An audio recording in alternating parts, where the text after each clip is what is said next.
למה משה רבנו לא הזמין את זקה? היה פעם גביר מכובד שהיה מקפיד לפנות את ההשפעה בכל שבת אחרי הקידוש בבית הכנסת. הוא היה מפנה את השולחן וזורק את הזבל לפח ההשפעה. מישהו פעם שאל אותו, למה אתה עושה את זה? הרי אצלך במשרד כבר 30 שנה לא פינית את הזבל. שם אתה מחזיק חברת ניקיון. השיב לו הגביר, גם כאן אני לא מפנה את הזבל. כאן אני מכבד את בית הכנסת. בפרשת השבוע אנחנו קוראים על הרגע הכי מרגש שהיה מאז מתן תורה. הרגשות היו מעורבים. באותו יום זה היה ראש חודש ניסן, כמעט שנה אחרי יציאת מצרים, ובני ישראל זכו להשראת השכינה בטקס חנוכת המשכן. ההתרגשות הייתה עצומה, אבל השמחה הייתה ממש לא שלמה, כי בתחילת האירוע קרה אסון נורא. שני בניו של אהרון הכהן מתו בפתאומיות אחרי שקטורו קטורת לא ליגלית בקודש הקודשים. משה רבנו אמר אז למישאל ואלצפן, בני דודו של אהרון, שאו את אחיכם מאת פני הקודש אל מחוץ למחנה. מעניין למה הוא יטיל את התפקיד דווקא על שניהם, למה הוא לא הזמין את זקה. באותו רגע שמישאל ואלצפן טיפלו בגופותיהם של נדב ואביהו,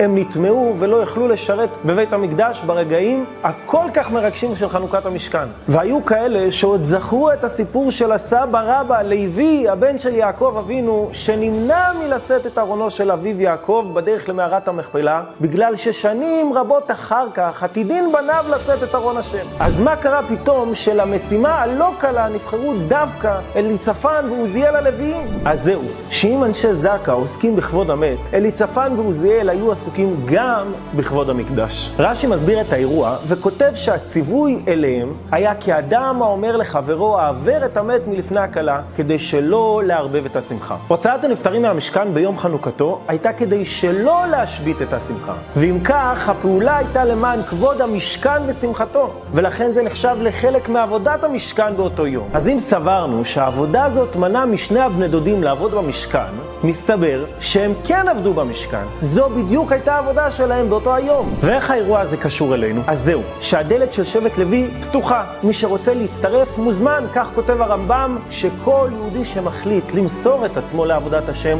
הוא בדוגמת שבט לוי. ובכל פעם שאנחנו מתמסרים לוותר על הזמן והרכוש האישיים שלנו ומקדישים את עצמנו לעבודת השם, אנחנו הופכים להיות סוג של שבט לוי. ואם חשבנו ששבט לוי זה רק לגזור סרטים, מסתבר שבעבודת השם גם הדברים הפשוטים מהיום יום הם חלק מהעבודה. אין דבר פעוט, גם לנקות את המשכן, גם לנקות את בית הכנסת, הכל חשוב וכל מאמץ משמעותי להשראת השכינה.